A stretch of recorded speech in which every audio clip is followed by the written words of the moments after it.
ఒక దొంగ దొంగతనం చేసి ఆ డబ్బులతో తన కుటుంబాన్ని, తన భార్యని, తన పిల్లల్ని అందరిని కూడా చాలా లావిష్ లైఫ్ గడపడానికి అవకాశం ఇస్తే, ఆ అనుభవిస్తున్న వాళ్ళకి మా నాన్న దొంగ, ఆ దొంగతనం చేసి ఆ డబ్బులతో మమ్మల్ని ఇంత సుఖపెడుతున్నాడు, మై డాడీ ఈజ్ గ్రేట్ అని ఫీల్ అయ్యే ఆ కుటుంబం రేపొద్దున ఏదైనా కష్టం వస్తే ఆ కుటుంబం మరి వాళ్ళు కూడా దానిలో పాల్పంచుకోవాల్సిందే కదా, ఆ కష్టంలో నష్టంలో. ఇప్పుడు సేమ్ అలాగే జరుగుతున్నది అమెరికా విషయంలో. అమెరికా ఎప్పుడు కూడా ఆయిల్ కోసం కక్కుర్తిపడే దేశం. ఆయిల్స్ కోసం కాదండి, అక్కడ ఏమైనా మైన్స్ ఉన్నాయంటే ఆ మైన్స్ కోసం కూడా కక్కుర్తిపడే దేశం. ఈ మధ్య కొత్తగా వచ్చే మన ఇరాక్ వార్లో చూసుకుంటే పాపం సద్దాం హుసేన్ని ఎలా చంపేశారని దారుణంగా. బయాలజికల్ వెపన్స్ ఉన్నాయని ఎంత ప్రపంచాన్ని మొత్తం మోసం చేసి అతన్ని మీద, ఆ దేశం మీద చాలా ఘోరంగా చంపారు. పాపం అతను చేసిన మిస్టేక్ ఏంటంటే మా అమెరికా ట్రాప్లో పడి ఇరాన్ మీద దాడి చేయటం, కువైట్ మీద దాడి చేయడం జరిగింది.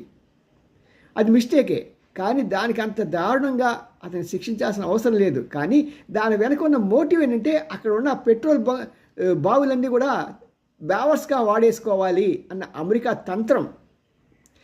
మొదటి నుంచి కూడా అమెరికా తంత్రం దోపిడీ దొంగల మనస్తత్వమే.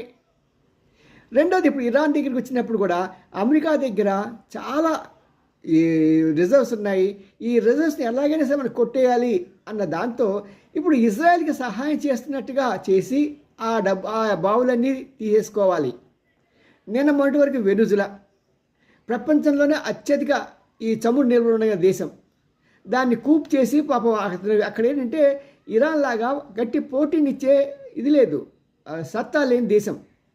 దాంతో ఉన్నట్టుండి మన బొంబాయిలో, హైదరాబాద్లో ఈ దోపిడీ దొంగలు ఉంటారు సరే, కిరాయి ఇస్తే చాలు పట్టుకొచ్చేస్తాడు, మనిషిని లేపుకొస్తూ ఉంటారు. అలా లేపుకెళ్ళిపోయాడు ఈయన ట్రంప్. ఈ వాపులన్నీ చూసి ఆయన బలుపు అనుకొని ఇప్పుడు ఇరాన్ మీద దిగాడు.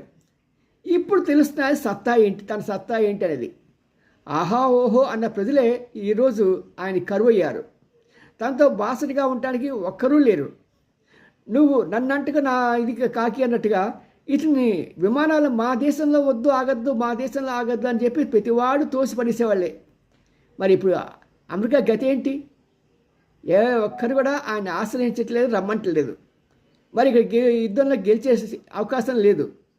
మరి ఇలాంటి పరిస్థితుల్లో ఈయన ఎలా యుద్ధం నుంచి పరువుతో బయటికి వెళ్తాడని ఆలోచిస్తున్నాడు. CM Ramji, senior journalist, Gudiganta TV 9 like చేయండి, షేర్ చేయండి.